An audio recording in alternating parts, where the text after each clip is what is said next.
What's up, you guys? Thank you for tuning in back to your girl's channel. We got to get into the Real Housewives of Atlanta because it was the finale.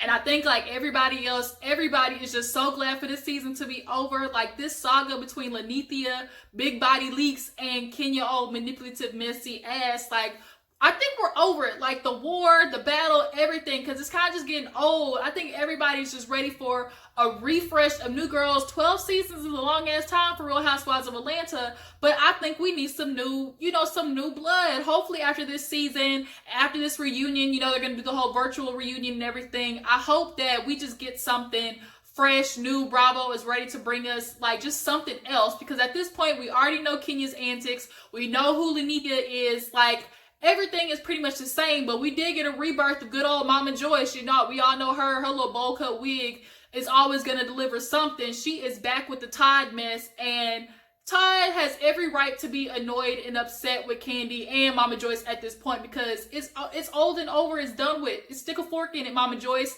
He is married to Kandi, and that is it is what it is. Like, I'm just not understanding why you keep trying to push her into thinking that this man is like no good for her just because he's not no millionaire. Like, I need you to back up Mama Joyce, because honestly, what do you bring to the table either? Like, at least this nigga got a job. What is your occupation, Mama Joyce? So now we're going to break down the finale and everything, get into it. But before we do, you make sure you hit that subscribe button, join the fam, make sure you become a member of the Juicebox crew, all right? So nonetheless, real quick, let's talk about the new shows we're going to add to the roster, which is, I'm going to get on T.I. and Tiny, the Family Hustle, the Friends of Family Hustle. And then we're also going to add Beverly Hills Housewives to the mix, because I actually have been watching Beverly Hills Housewives for a minute now. But, we got some new flavor. We're going to add Miss Garcelle, y'all, Miss Fancy. I think she's going to be just the season we need for all these little bougie white bitches, to handle the rich white women's. She's going to be like the little Lowry's, the little seasoning salt.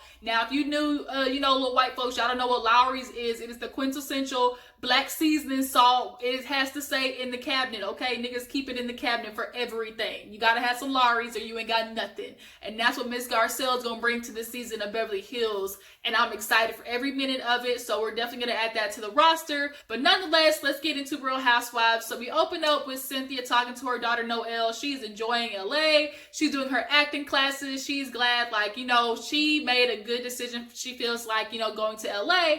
But it's so awkward because Cynthia is still in Atlanta. She wants her mom down there. Like, she's like, me, Mike, his daughter is ready for Cynthia to come to LA. Now, like, Cynthia, you gotta quit doing the bi-coastal thing.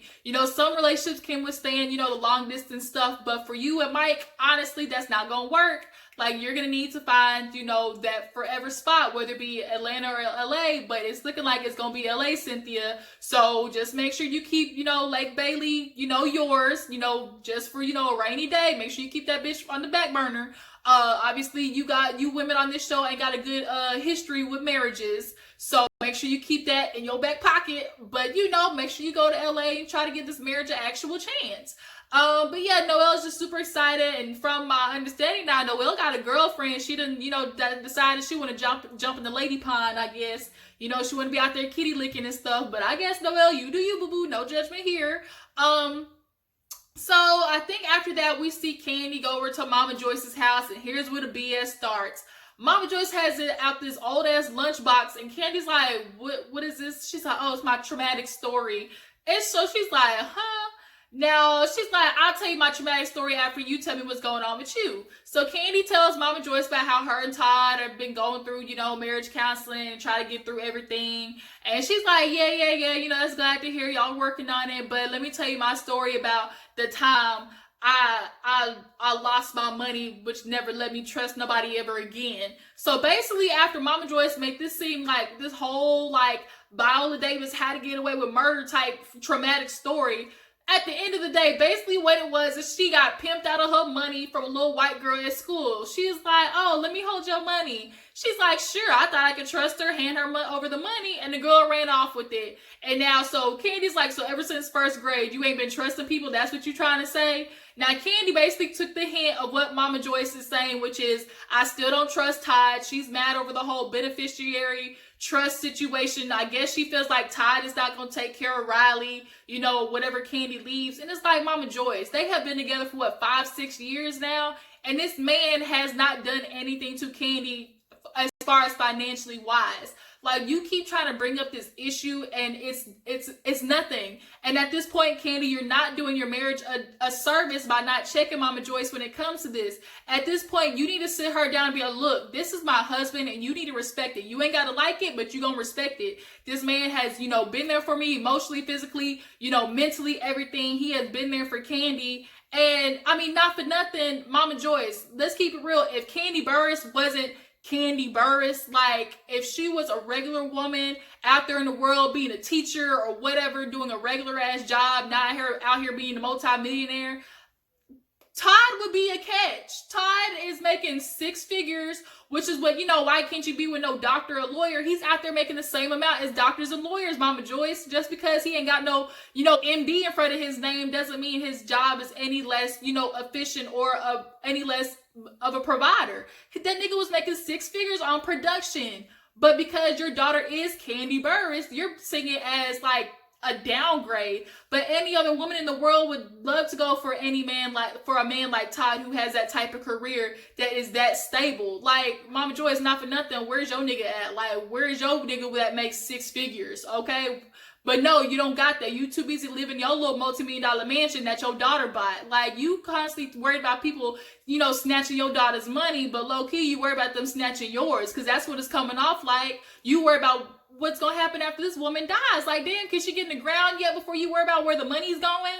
Like, Mama Joyce, you need to understand that they are going to be together for the moment, and, like, you just need to support that. You're only going to make it worse for, you know, their relationship. And Kandi, you can't allow your mother to manipulate you the way that she has in the past. It always seems like Mama Joyce has been able to, you know, cry a river and, you know, come off to Kandi like Todd did something wrong to her. But if you ask me, Mama Joyce been poking at Todd for a minute now. And the way Todd reacted later on in the episode, I think was valid. He had every right to feel like, no, I want to protect my inner peace. I want to protect my energy.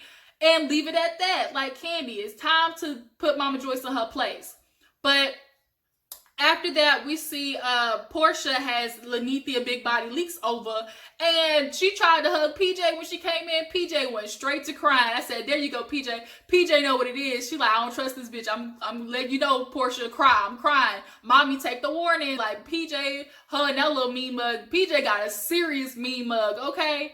But she come in and Nene, you know, of course they sit down talking and stuff. And now Porsha and Nene are like all BFFs all over again, which is real ironic because she swore on her freaking, you know, life basically that she wasn't going to mess with Nene again. And I'm interested to see if Kenya and Kandi going to come out with the goods, the receipts, you know, that are supposed to prove that Porsha basically was like, man, forget Nene. We ain't talking to her. Like, they all but basically said they all made a pact basically not to fuck with Nene on the after show. So are they gonna come with, you know, Porsha? I hope they don't make your ass look bad on this reunion, because here you are of Nene's ass cheeks again, and y'all, you know, bumping coochies all over after y'all literally, after Nene basically ragged you, like texting you all type of stuff, calling you wide back, fat, you know, pregnant cow and all that type of stuff like that. And here you are, her friend again. You don't think she's gonna do that shit again the minute you say something, you know, like minuscule and wrong to her, to hurt her feelings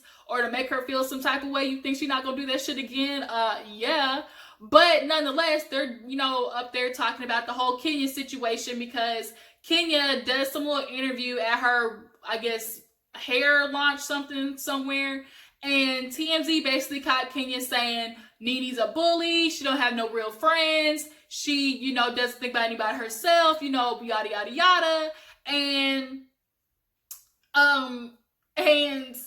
Kenya, you know, after saying that, obviously it goes around, and Nene heard about it, and she's going to talk to Porsha like, here goes Kenya picking fights with me again. I don't never do nothing to Kenya. It's always Kenya doing this to me. It's real ironic. Kenya's always going after people. I'm not the first person she's done this to. You know, of course, they do the flashback of everybody Kenya, you know, was messing with. Now, is Kenya innocent by any means? Hell no. We all know Kenya's antics. We know the type of shit she pulls for reality TV. She's doing what she gotta do to get that check.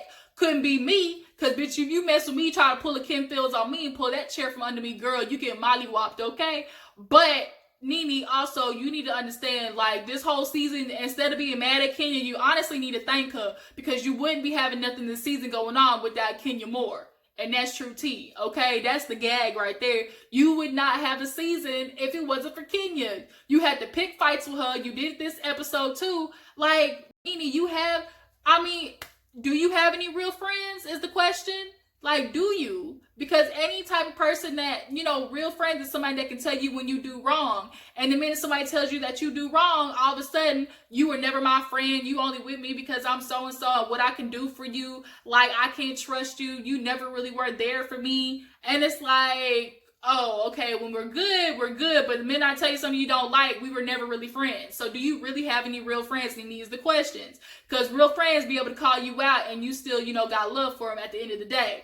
But here we are, Porsha and Nene, bumping coochies all over again, talking about how Kenya, is starting to fight. Porsha's basically blaming it on Kenya, like, oh, she pokes at you and you need to do better than that. Don't let her get under your skin. Like, the whole Shamia thing, I guess Shamia, now that all of a sudden is a fake story. Shamia really didn't, I guess, call Kenya when it came to her water breaking. She said Shamia came to her after the whole little charity event or whatever, and she's like, Kenya lied. I never called her. I got the text messages to prove it. I told her after I gave birth, and I guess Kenya ran off, made this whole story up in her head. I don't know what to believe, but at the end of the day, now it's looking like this little truce that was between Porsha and Kenya is going out the window now that Nene and Porsha done made up.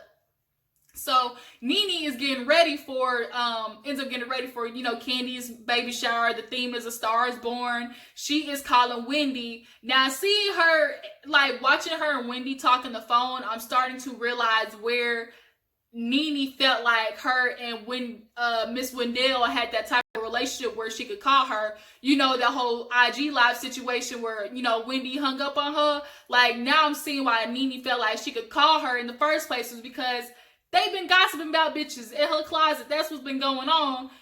She called her trying to get advice on the whole Kenya situation, what to do. And basically Wendy was like, look, we all know who Kenya is. Like, Kenya is messy. I like her, but she has her ways. And, she wants to give some analogy like, oh, nobody blinks when the dog howls at the moon, but the story is when the moon howls back. She's like, Nene, you're the moon. Make sure you don't howl back. Don't give her no satisfaction of going off on her. Now, of course, Nene claims she's on this spiritual journey, still flying first class, bitches, but are we going to really think that Nene's not going to fight back with Kenya?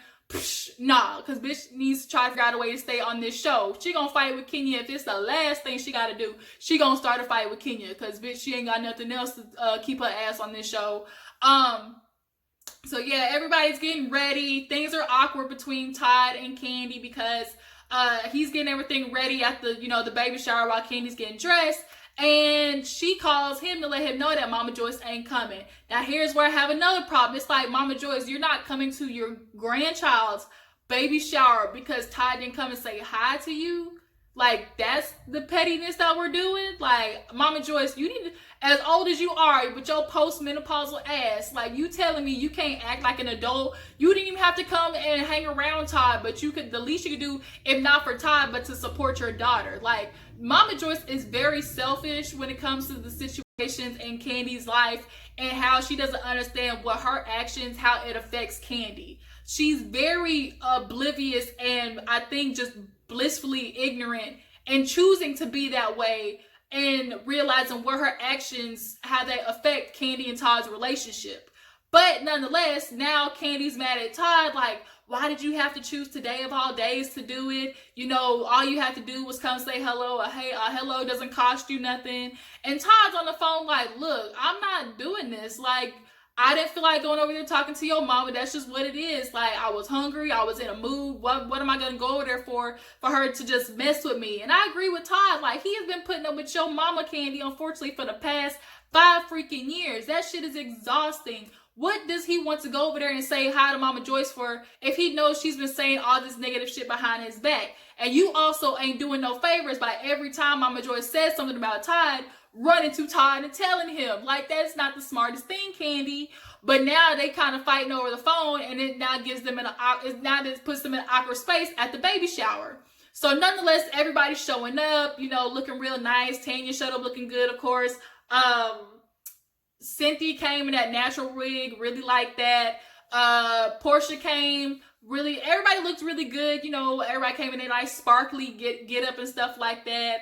And everybody's talking. We see Tanya talk to Nene, talking about, oh, you know, I don't care what nobody says, Nene, I think you're a real friend. And it's like, Tanya,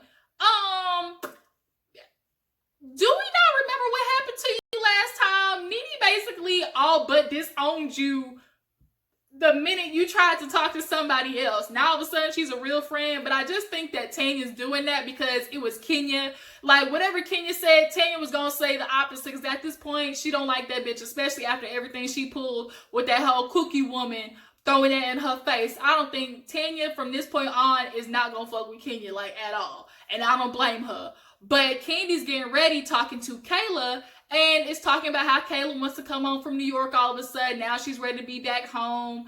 And, you know, it's kind of awkward because she ain't got her room no more. And it's like, well, you know, you don't have to leave. Like, you don't have to move out. And she's like, you know, I do think it's about time.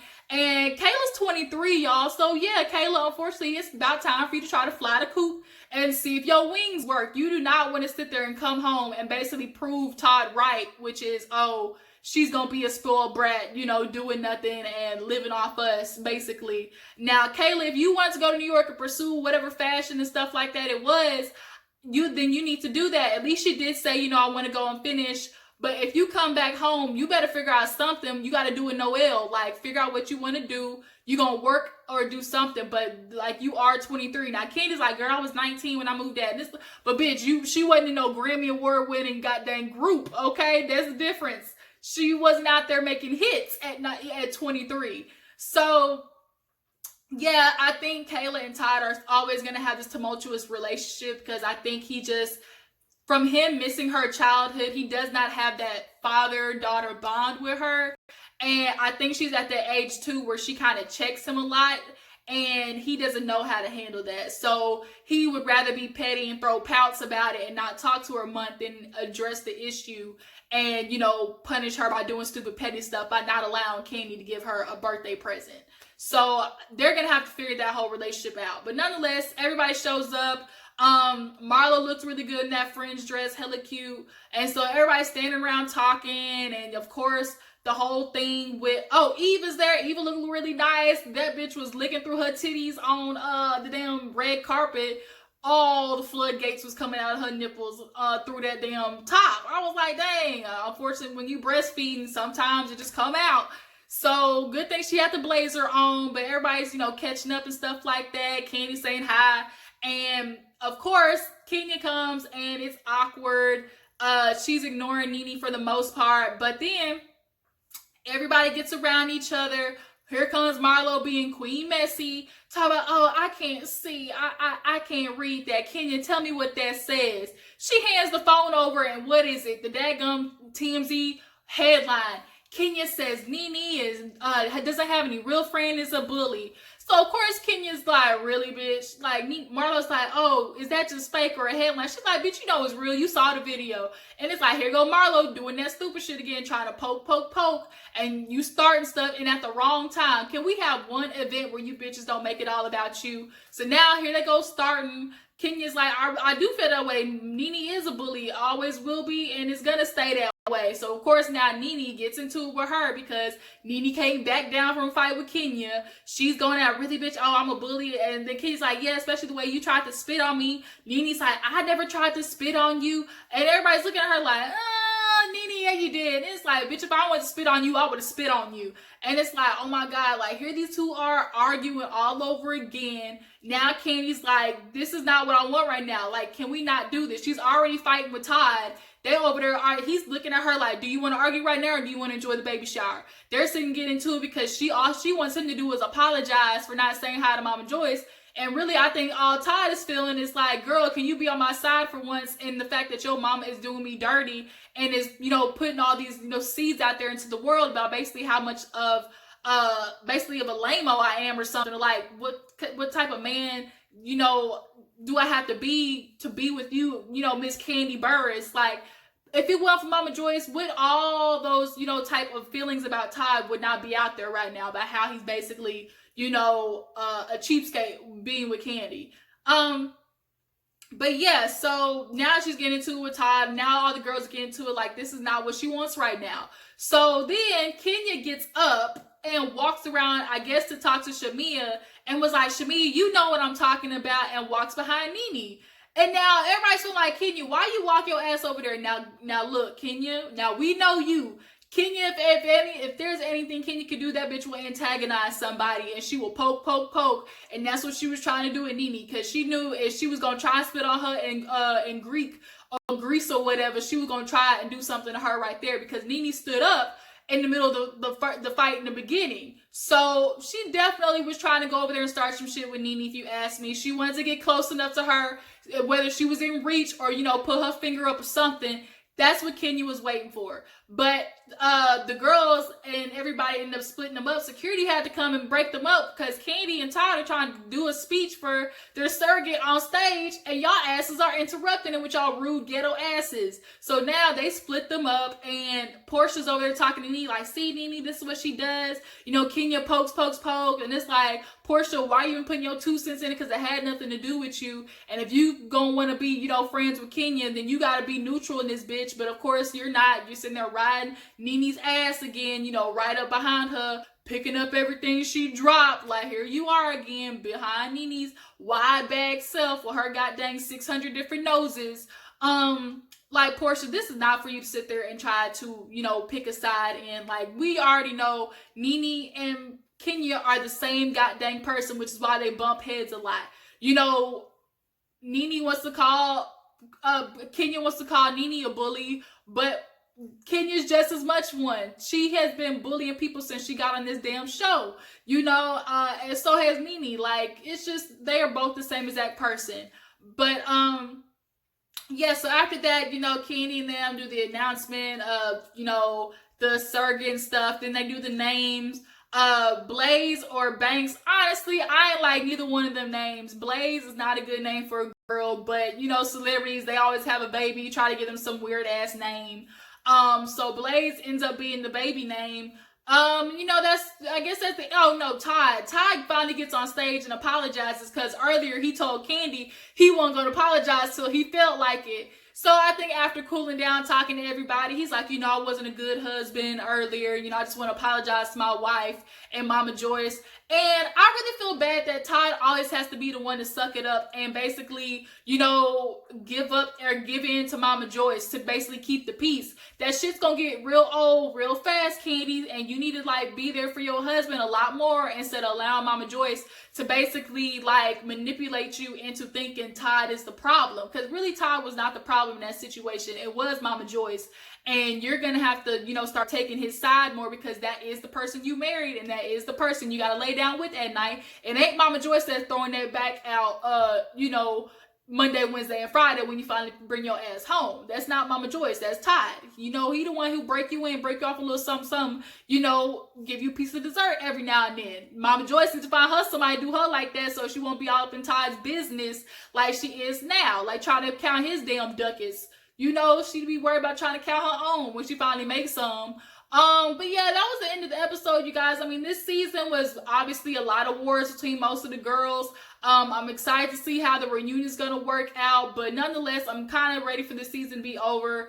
And we can hopefully, you know, they'll take a lot of everybody's notes, which is bring some new bitches in. We ready for some new season. We ready for like some new blood, something else. Because like, how many times can we see Nene, you know, make up to break up with these bitches? Like, nobody likes her. Like, it just is what it is. You drop your little mixtape of Honey or whatever your song. Like, bitch, don't nobody care. It's a bop, though. I ain't gonna lie. I got a little something to it. But, like, bitch, I don't want to see you back next season. But y'all tell me what you thought about everything. You know, how do you feel about the girls, you know, get into it? Like, I don't know. How do y'all feel about next season coming? Do y'all think we should have a new castmate or add some new bitches?